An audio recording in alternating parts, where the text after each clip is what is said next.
Hello and welcome to another edition of Fodder Kings, where King Pisser Tim is taking a piss. So, anyway, he's over there, we're watching this. Does the Sasquatch piss in the woods? Well, ladies and gentlemen, no. They piss behind a 4960 John Deere. He's over here shaking his head. Come on, shake it off! Shake it off! Let's get to work here! He can't pee because I'm filming him. And here he is. He's in his socks. Can you believe this shit? He took his shoes off because he's in his socks. Why don't you have shoes on? Because the shoes get hot. That's true. 4960 floors do get warm. Anyway, I want you to get moving so that I can finish my video. You know, roll on highway, roll on along. Roll on, Sasquatch, till we get back home. That's right. I'm running 8530 right now. He's running the 4960. I prefer the 8530 over any other tractor that I own, to be quite honest, because I like power. I like a lot of power. I don't like the fuel consumption so much, but the power is amazing. So anyways, this video is about what we're dealing with. Ready, ladies and gentlemen?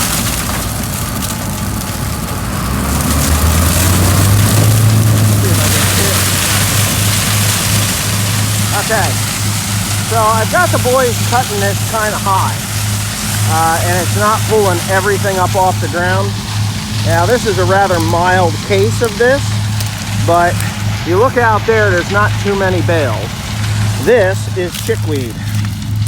Chickweed. Now up until about a week and a half ago or 2 weeks ago, there was no chickweed in this field that I could see. But what is happening is that the chickweed is taking over. Not only is there chickweed, but here's another type of plant that most people, and including myself, have never seen in a field. That's Creeping Charlie. I've seen Creeping Charlie before, just never in a field. But anyway, unless there's another name for it that people will definitely tell me about, but that is definitely Creeping Charlie in my book. So this side of the field is actually pretty darn good. There's cotton over there. There's a farm there we will be working on a little bit later today. But for the most part, there's a baler down there, there's a shredder there, there's a shredder there, and then of course my baler here, and the stack wagon's all the way at the other end. The reason I'm not stacking and Teresa's not running that baler is because she's got a doctor's appointment at home. She has a sore throat that has been getting steadily worse, and even though the treatment that she has taken twice now since June has not resolved the issue, and she went to a hospital here to see if it was going, to see if she could get a different antibiotic, and the doctor scared the ever-loving shit out of her and told her that it was a mass. Well, she didn't know what a mass was, and then of course the doctor says, well, a mass means cancer, which, it's not cancer. It's not cancer. I don't think it's cancer. I've looked down her throat. It looks like inflamed tonsils to me. So anyway, she had a doctor's appointment set up already up in New Jersey, and she's going there. They're going to go ahead and probably schedule her to have her tonsils removed, and so that's gonna kind of put a damper on the pamper down here for her running the tractor. I am short a person. So anyway, I guess it's just going to be a pain in the neck until we get that their situation resolved. I had William all day today, pretty much until about 1 o'clock, 1:30 this afternoon, while she went to church to pray for her throat. So if she's praying for her throat, I think everybody here that does pray should pray for her throat as well. But anyhow, so this farm actually went from being a tremendously beautiful fodder job to a chickweed. Look at this. I mean, I'll never get this. It's gone. As far as I'm concerned, about half of it at this point here, half of it is gone because of the chickweed, the Creeping Charlie. I was thinking of lowering it down, but then you get too much green in it. Once you get green in it, then you get mushy bales. Mushy bales get hot and start to rot, and then they fall over, and then you got a bigger mess. I have some of that already down here. It's not because it was green, it was because I was being pushed by the farmer to get the stuff off, and it was a little damper than I was expecting it to be. Ooh, that sounded like a stick, Cody. So yeah, that was just, you know, a little damper than I expected it to be. But anyway, such is life. So this is probably just going to be a short video here. I do have a pile up there, or a stack up there, and by the time I'm done, it will probably have somewhere around 500 bales in it, which would be pretty nice. But I guarantee those 500 bales get turned into 1,000 bales here. From there's 57 acres there, and I think 50 some acres here, and then there's 47 acres over on the other farm at the end of this road here. That's Seaside Road. That's where I'm at here. So if you got off here at I'll tell you where I'm at. I'm down here in Bird's Nest. The Bird's Nest, there's a Bird's Nest tower there where they look for forest fires and things. It's just below that cell tower. So if you get off at Bird's Nest and you head east and get to Seaside, when you get to that stop sign, I'll be right there at the end of that field. So if somebody wants to stop and see me, I'll probably be there tomorrow, which will be today for this video. And that's that. So I did abandon a farmer for a few days. He's trying to get his wheat planted, but when I came up here and saw that we had this chickweed, I was like, man, that stuff grows wicked fast. It holds a lot of moisture and it will destroy the fodder. So we better just forget about him for a few days and get this 200-acre parcel done,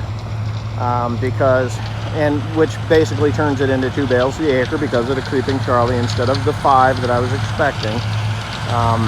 You know, 5 to 8. I was getting 8 bales to the acre off of this fella's fodder. It was really good, but the creeping Charlie kind of screwed us all. He'll retain some residue, but we won't make the money that we thought we were going to make on it. And there goes the 4960. He had a problem with the 4960. A corn cob got up in the shifter and popped it off. He couldn't get it in gear. It wasn't good. So anyway, yeah. So we'll be moving around down here a little bit. Then I got to go back down to Cape Charles. There's 200 acres there, and then more from the farmer that actually has this corn here. I'm going to send him a text message tomorrow and let him know that we'll be done with Bird's Nest tomorrow, and then we can get some more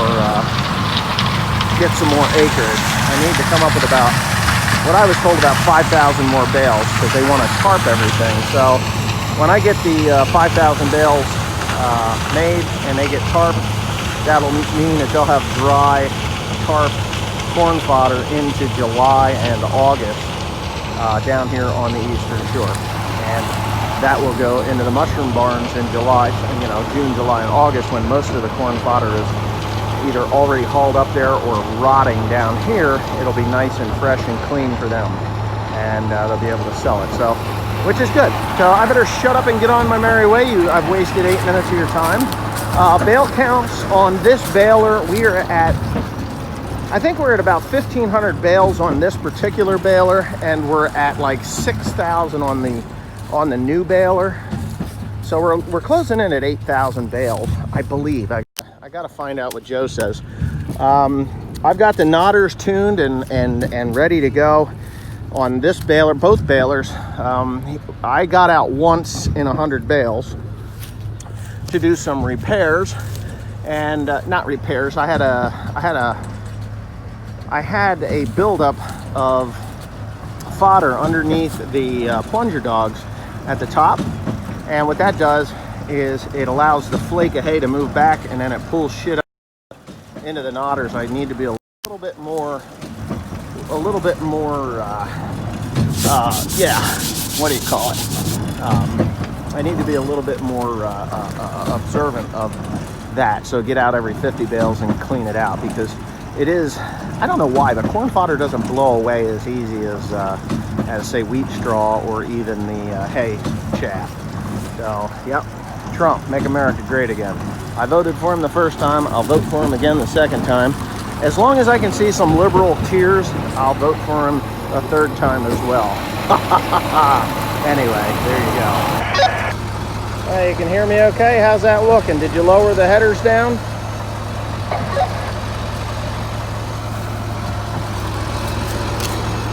That looks a lot better, right, Tim? Did you lower the headers down a couple blocks? Make sure you get it all? It looks a lot better than that over there. That's good. Make sure you lower the headers down so you pick it all up. Yeah, we will. Good, thank you. Ah! That is my finger. The blood from my finger going through the damn thing. Isn't that crazy? Anyway. All right, so yeah, the boys took off to another farm where there's a lot more material, and I had to get my radio because I'm running blind. I didn't have no contact.